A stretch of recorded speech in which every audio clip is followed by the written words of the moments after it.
एक minute. Again ready, yes.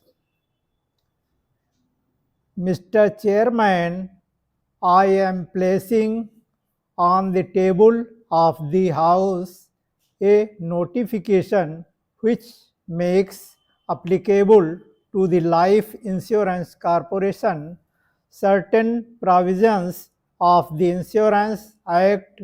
The House will recall that Section 43 of the Life Insurance Corporation Act lays down that these provisions would be made applicable to the life insurance corporation subject to such conditions and modifications as may be specified in the notification. The notification is in pursuance of this requirement. One of the sections which the notification deals with is section 27 of the Insurance Act. It is by now common knowledge that this section defines in fairly precise terms the ambit within which an insurer could operate in the matter of investments by making it applicable to the life insurance corporation. Government is laying down the framework within which the life insurance corporation can similarly operate. In short, this modified section contains by and large the investment policy which the life insurance corporation will follow.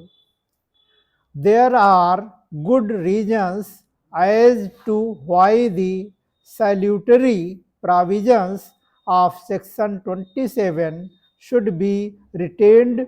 Both the freedom given and the restrictions imposed by it have stood the test of time while ensuring the safety of the policy holders' money.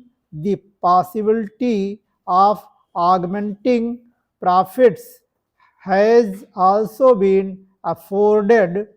For this reason, Section 27 has proved satisfactory both to the insurers and the policyholders. We therefore have followed these principles subject to only to such changes as have become necessary owing to the fact that investments which were previously spread over 20 to 40 odd companies are now held by one single corporation. I may add that in common to our decision, we have consulted both the corporation and the Reserve Bank of India. Under the scheme referred to, the investments of the life insurance corporation will be divided into these broad categories. Firstly, the government and approved securities, which generally mean gilt-edged securities. Secondly, investments approved under this very section, and thirdly, other investments. The limitations are that at least 50% of the total funds should be held in government and approved securities, and not more than 15% should be held in the form of other investments. The result is that about 35% is held in what is known as approved investments, there is also a provision for investment in the private sector. To a large extent, the modifications suggested in respect of approved investments are of a minor character.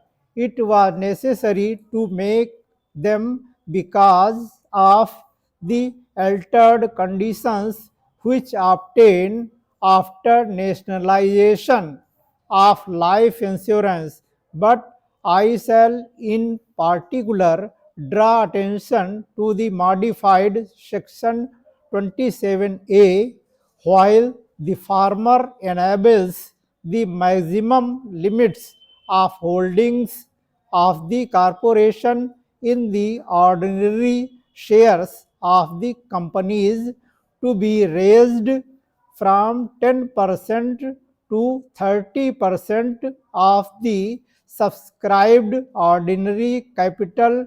The latter modification will permit the corporation to invest in private limited companies also with the prior approval of the central government. There are certain other matters pertaining to the investment policy of the life insurance corporation which I feel are of some importance. I shall mention these briefly. To begin with, I would like to make it quite clear that the Life Insurance Corporation shall always keep in mind the provision of Section 6(1) of the Life Insurance Corporation Act, which enjoins on it the duty of carrying on its business to the best advantage of the company. Let me be more specific. Whereas the Life Insurance Corporation will always bear in mind that its primary obligation is to its policyholders whose money it holds in trust and will work as far as possible on business principles. It will never lose sight of the fact that as the single largest investor in India, it has to keep before it the interests of the community as a whole. It will therefore invest in ventures which further the social advancement of the country. It will take no parochial view.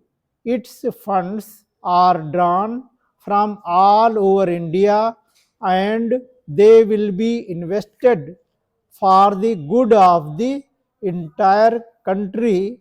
Thus, there shall be a steady diversification of its investable funds, which is an essential requirement of any insurer, particularly the sole insurer of a country. Next, I come to the attitude which the Life Insurance Corporation should adopt in relation to the stock markets. There is not the slightest intention that the Life Insurance Corporation should indulge in speculation and thus take advantage of temporary fluctuations in market prices. It must necessarily invest on a long term basis, but this should not preclude it from certain buying and selling operations When circumstances so warrant, it will actively examine its investment portfolio from time to time.